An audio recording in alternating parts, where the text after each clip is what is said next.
Welcome to The Explainer. Today we're looking at Itanagar, the capital of India's state of Arunachal Pradesh. On the surface, it seems like a pretty standard story.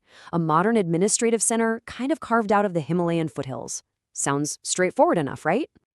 Well, what if I told you that a capital city's official history isn't the whole story? Because when you start to dig into the archives, a much more complex and honestly a much more contested picture starts to emerge.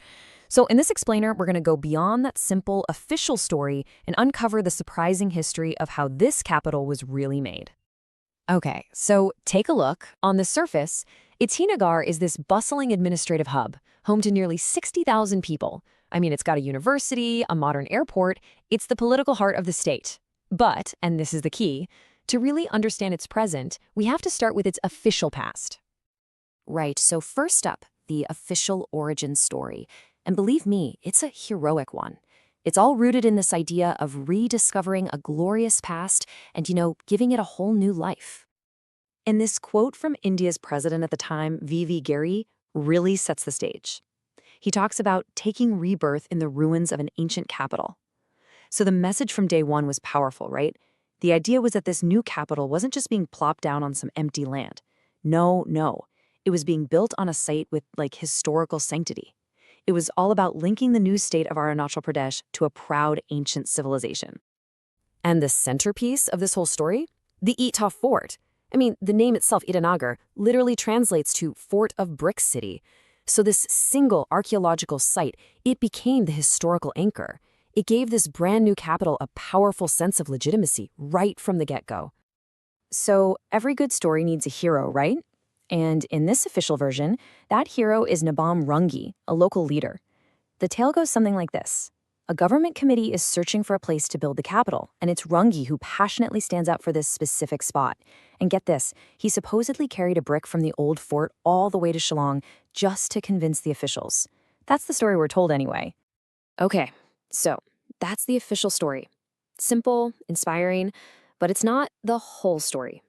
Because when you look at the archives, they tell a very different and, frankly, a much more complicated tale about where the land for this new capital actually came from. And that's the big question, isn't it? Where did the land for a new capital city actually come from? The official story, it suggests this beautiful, seamless rebirth on top of some ancient ruins. But the reality of how they got the land, well, that was a very modern process, one with some surprisingly deep colonial roots. And this slide really lays it all out, the myth versus the reality. The popular belief, and you still hear this today, is that Itanagar was built on what's called terra nullius, basically empty, uninhabited land, a blank slate. But the archival truth? Totally different. This was the ancestral territory of the Nyishi people, and it was dotted with their villages. That whole empty jungle idea, it was a really convenient fiction. So how did the government do it? How did they acquire the land? Well, they used this powerful and pretty notorious colonial-era law, the Assam Forest Regulation Act of 1891. Now, this act was basically a tool designed to let the state take over tribal and community lands for its own purposes. And then, decades later, in the 1970s, they dusted it off and put it to use again to create the new capital. And this map illustrates the point perfectly. This comes from a 1978 government notification that created the Itanagar Reserve Forest. And it completely contradicts that empty land story. Why? Because the official document itself, it lists 7 existing Nyishi villages right there by name. We're talking about places like Tarjuli, Boromam, and Jolong. It's proof in black and white that the area was absolutely inhabited. So all of this brings us back to the man at the center of the founding myth, Nabam Runghi. Because as it turns out, his own life story is just as complex and just as contested as the city he supposedly founded. Now, don't get me wrong, in his youth, Runghi was a big deal. He was an influential political figure, for sure. He was even selected for these special trips to New Delhi and became an agency council member for what they called NEFA back then, the Northeast Frontier Agency. He was a key player, no doubt about it, in the region's move towards statehood. But then, his life took this incredibly dramatic turn right after the capital was founded. He converted to Christianity and became a pretty active missionary, and that put him directly at odds with the state's cultural policies at the time. It got ugly. He was targeted in anti-conversion riots, his house was literally burned to the ground, and he was forced to flee the state. For decades, his role in founding the city was just gone, erased from public memory. That is, until he was rediscovered and celebrated late in his life, once his story fit a new, more convenient political narrative. And wow, this comparison just says it all, doesn't it? On one side, you've got the official, state-promoted image of the celebrated founder, looking young and powerful.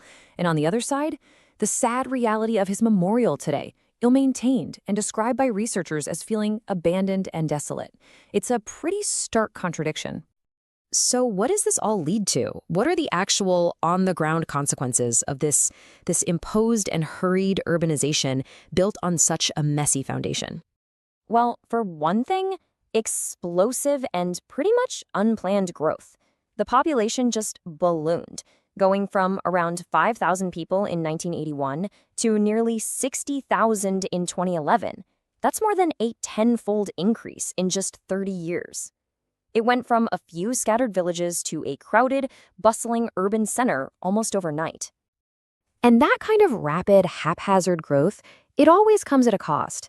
If you look at Itanagar's urban report card today, it's not great. It consistently ranks among the lowest performing cities in India when it comes to things like urban livability and cleanliness. It's facing huge challenges with basic infrastructure and, ecologically destructive development. And this, right here, really captures the essence of Itanagar today. You've got the ancient past, represented by the Ita Fort, right next to the modern, urban future.